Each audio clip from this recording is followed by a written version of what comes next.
Labą dieną, mano vardas Daiva ir šiandieną nusprendžiau parodyti, kaip greitai ir skaniai pasigaminti čiburėkus. Žodžiu, aš vakar nusipirkau mėsytę, gatavą, susimaliau ją. Noriu pasakyti, kad išeitų skani mėsytė, galite pirkti maltą mėsą arba galite nusipirkti 3 svarus kilogramą, nežinau, kaip jūs skaičiuojat, žiūrint, kiek jūs norit pagaminti. Būtina yra įdėti daug svogūno. Aš vakar įdėjau, buvo 3 svarai mėsos, tai sakyčiau, 1,5 kilogramo mėsos, įdėjau 5-6 svogūnus, sumaliau kartu su mėsa. Įdėjau pipirų, druskos, truputėlį vegetos. Tada pirkau blynus, kad mažiau būtų darbo. Ir aišku, jų galima nusipirkti bet kurioje Costco parduotuvėje. Jie yra laikomi šaldytuve, vadinasi Tortilla Land. Jie eina 50 blynų, kainuoja tik $7. Ir jie dalinasi į 2 dalis, po 25 blynus. Tai žodžiu, galite naudoti ir 2 ir 3 kartus, nes jeigu įdėsite į vakuuminį maišelį, ką nedabaigėt, galėsit naudoti kitą kartą. Ir yra labai paprasta ir labai greitai tą pasidaryti. Aš jau parodysiu, kaip daryti, bet noriu truputėlį apversti savo, kur jau kepu dabar.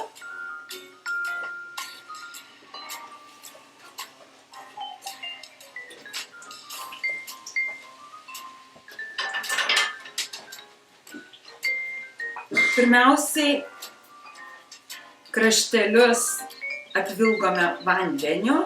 Tiesa, blynai randasi šaldytuvo skyriuje dėl to, kad turi būti nekepti žali ir jie yra šaldytuvų skyriuje, ne šaldymo kameroje, bet tiesiog šaldytuve. Ir maždaug aš dedu 3 šaukštelius mėsos. Tada sulyginu, suapvalinu kampus, kad jie būtų lygus. Ir tiesiog, kad neišbėgtų skystis iš mėsytės. Tiesa, visada į mėsą truputėlį įpilu vandens, kad mėsa būtų minkštesnė. Ir tada tas mėsos minkštumas duoda daug sulčių ir čiburėkai išeina labai skanūs ir sultingi. Ir galima gaminti 2 būdais. Galima tiesiog kepti juos keptuvėje riebaluose. Arba galima kepti orkaitėje, įkaitintoje orkaitėje. Kur aš šiandieną gaminu abiejais būdais, nes vakar truputėlį pagaminau ir visi labai greitai suvalgė. Tai šiandieną darau kaip ir antrą kartą. Ir tas užtrunka neilgiau. Jeigu maltą mėsą pirksite, tai užtruks dar greičiau. Aš maliau tai truputėlį laiko, bet šiaip per pusę valandos jūs galite turėti labai skanius ir greitus pietus.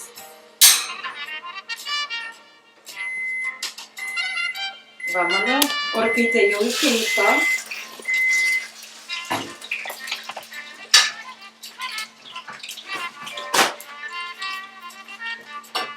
Įdedame truputėlį, aš visada įdedu servetėlių, kad nusausinti riebalus.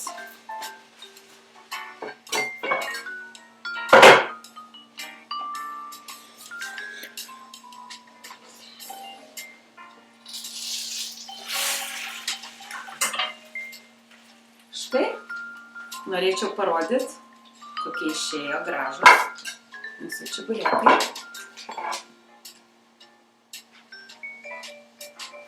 Ir tada dedu kitus į keptuvę, kadangi mano orkaitė jau įkaito iki 350 laipsnių.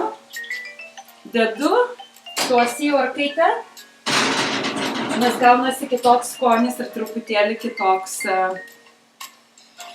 kaip čiburėkas, gal daugiau sakyčiau, gaunasi kaip kibinas netgi. Jeigu norite, galite prie pietų paduoti vištienos buljoną. Paprastai aš perku organinį buljoną pakelyje, įdedu tiesiog šviežių krapų ir paduodu kartu. Kol kepa čiburėkai, tai norėčiau taip pat pasakyti, kad jeigu nemėgstate kiaulienos, visada galite naudoti jautienos mėsą.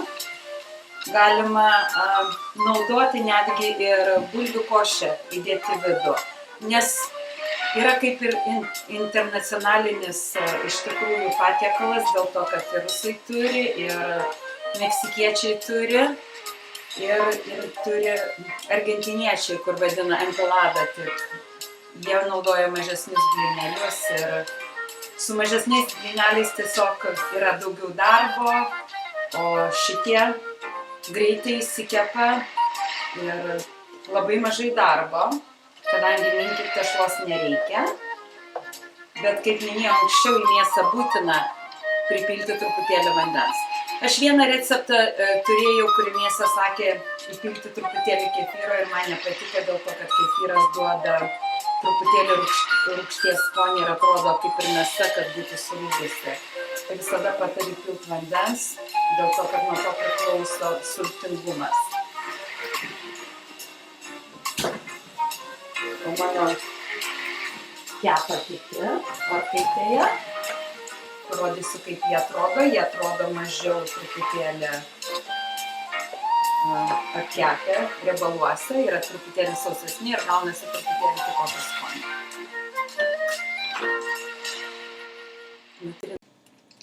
Na kągi, mūsų čiburėkai iškepė. Noriu parodyti, tai yra keptas keptuvėje čiburėkas.